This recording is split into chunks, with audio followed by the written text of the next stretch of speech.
80 WPM dictation start होगी 5 second बाद। Start. सभापति महोदय, सरकार ने कई कृषि फार्म खोले हैं।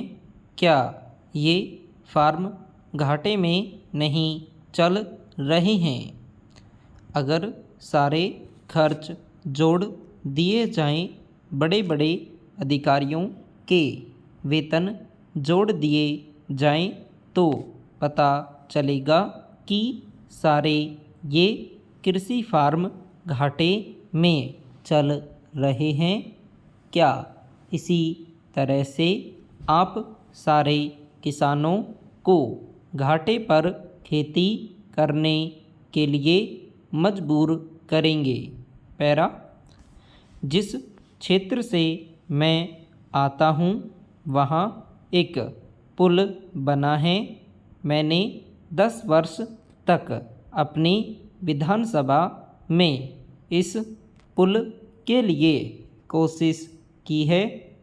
जिस दिन से मैं यहाँ आया हूँ, बराबर उसकी चर्चा करता आ रहा हूँ, बराबर कोशिश कर रहा हूँ।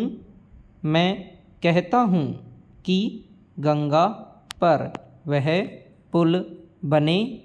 उस पुल को बनाने का आश्वासन भी मिला था। एक प्रश्न के लिखित उत्तर में यह जवाब दिया गया था। यह कहा गया था कि इसको हाथ में लिया जाएगा। अब मालूम हुआ है कि उस योजना को उठाकर ताक पर रख दिया गया है और यह पुल नहीं बनेगा। इन लोगों ने क्या कसूर किया है, यह मैं आपसे जानना चाहता हूँ। हमारे क्षेत्र के लोगों ने पाकिस्तान की लड़ाई में सरकार को हर तरह का सहयोग दिया था, हर तरह की सहायता दी थी।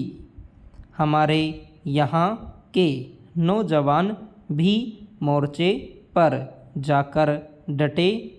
जिस समय पाकिस्तान के साथ हमारा युद्ध चल रहा था, तो कहीं कोई बात नहीं थी, अन्न की कमी कहीं नहीं थी। अन्न की कमी भी हमारे विरोधी साथी पैदा करते हैं, जो यह चाहते हैं कि सरकार असफल हो जाए। ये लोग जो कहते हैं उसको आप समझें। एक तरफ तो हमारे मित्र की बात है जो देश के बड़े बड़े शहरों में दंगे करवाते हैं, दूसरी तरफ हम हैं जो कि इनकी बातों को नहीं समझ पाते। इनको सभी वे लोग मिल जाते हैं जो बेकार होते हैं या जो दंगे करवाने के लिए उत्सुक हैं। इसलिए सरकार का इन सारी चीज़ों की तरफ ध्यान जाना चाहिए और उसको सोचना चाहिए कि क्या तरीका इन सब से बचने का हो सकता है। एक ही तरीका हो सकता है कि इस देश में हर आदमी को काम मिले, देहात में लोगों को करने के लिए काम मिले और खादी कमीशन की जो योजना है और जो कि एक अच्छी योजना है, वह ठीक तरह से चले।